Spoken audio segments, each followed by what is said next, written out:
Acclame le Seigneur si tu aimes Jésus. Alléluia. Nous pouvons nous asseoir dans la présence de Dieu. Nous sommes dans un culte de réveil. Ce n'est pas un culte du dimanche. Ce n'est ni le culte de famille, mais c'est un culte de réveil. La particularité du culte de réveil, c'est non seulement d'évangéliser pour sauver des âmes, mais aussi participer à l'édification du corps de Christ. Toute personne étant membre d'une autre église, mais voulant s'édifier, est conviée à ce culte. Parce que nous avons 9 thèmes que nous développons au courant de ce culte. Aujourd'hui, nous poursuivons sur l'autorité du croyant. Je voudrais déjà vous annoncer que mon micro a beaucoup d'écho, s'il vous plaît, c'est fort. Mon micro est trop fort, beaucoup d'écho. Vous annoncez que mercredi prochain, je vais toucher le thème de la prière. Vous savez que la prière, c'est la porte, c'est plutôt le moyen de communication avec le divin. La prière, c'est le moyen de communication avec le divin. Donc, mercredi prochain, je vais développer sur la prière. Je vous ai déjà dit ici que moi, je ne prie pas comme les autres. La nuit, je rentre, je dors. Et ça a choqué beaucoup de personnes. Et vous pouvez demander à ma femme, elle va vous dire peut-être qu'elle a un païen dans la maison. Mes voisins ne savent pas que je suis pasteur. Parce qu'ils ne m'entendent pas crier la nuit. Ils m'entendent pas, ils s'étonnent. Ils ne m'entendent pas mettre la louange à fond.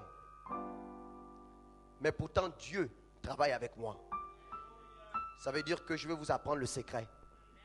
Je n'enseigne pas les théories ou des choses de l'école biblique.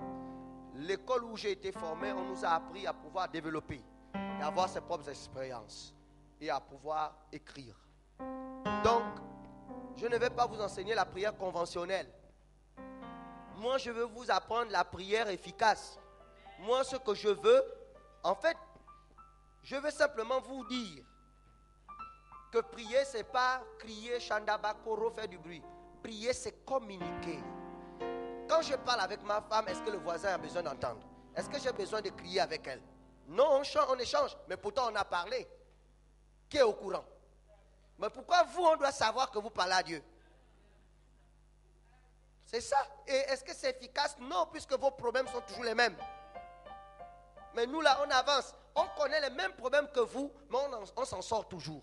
Pourquoi? Parce qu'on sait communiquer. Ce n'est pas qu'on n'a pas les mêmes problèmes. Si nous avons les mêmes faiblesses que vous, nous avons les mêmes problèmes que vous. Vous divorcez, nous divorçons.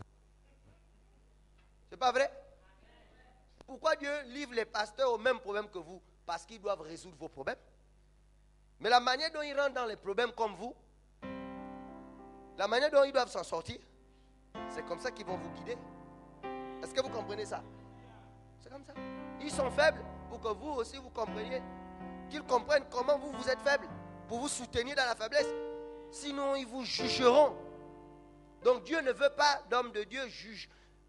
Vous voyez, un homme de Dieu efficace dans son ministère, sachez que c'est un homme de Dieu qui a toujours traversé des sérieux problèmes dans sa vie.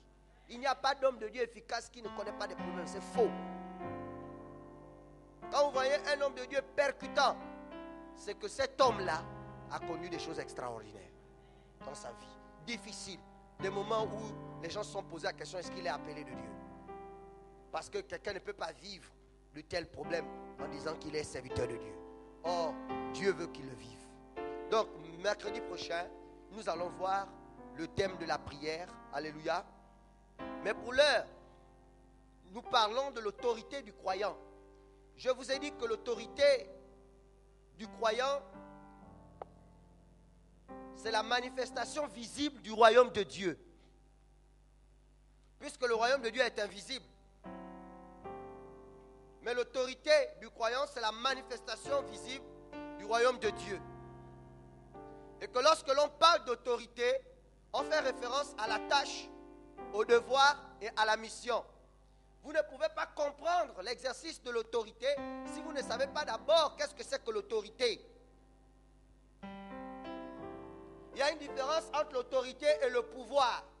Il y a une différence entre le pouvoir et la responsabilité. Celui qui a l'autorité a une charge, a une mission, a une tâche. Tu dis à ton enfant, garde les enfants. Tu viens de donner l'autorité à la grande sœur de garder ses petits frères. C'est l'autorité. Tu lui as donné quoi? Une tâche, une mission. Le pouvoir, c'est la capacité d'exercer l'autorité. Est-ce que cette fille est capable de garder les enfants? Parce que tu vas rentrer, tu vas trouver que tous les enfants ont les bosses, parce qu'elle a fini par taper dessus. Elle était dépassée. C'est que elle les a gardés, c'est vrai, mais pas comme tu espérais. Ou soit tu reviens, la maison est en feu, parce que les enfants ont tout cassé, elle n'a pas pu les gérer. Donc, donner l'autorité est une chose, mais avoir le pouvoir en est une autre. Et aujourd'hui, je vais vous parler du nom de Jésus dans l'autorité et dans le pouvoir.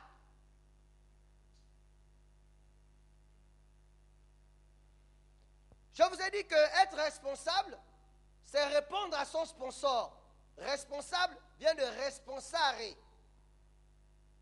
Répondre à son sponsor. Donc, rendre les comptes à celui qui t'a mandaté.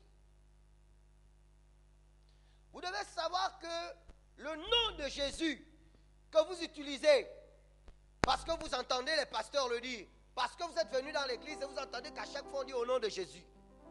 Mais personne n'est capable aujourd'hui d'expliquer pourquoi prions-nous au nom de Jésus. Vous devez savoir, lisez avec moi, Jean chapitre 16, le verset 13 à 14.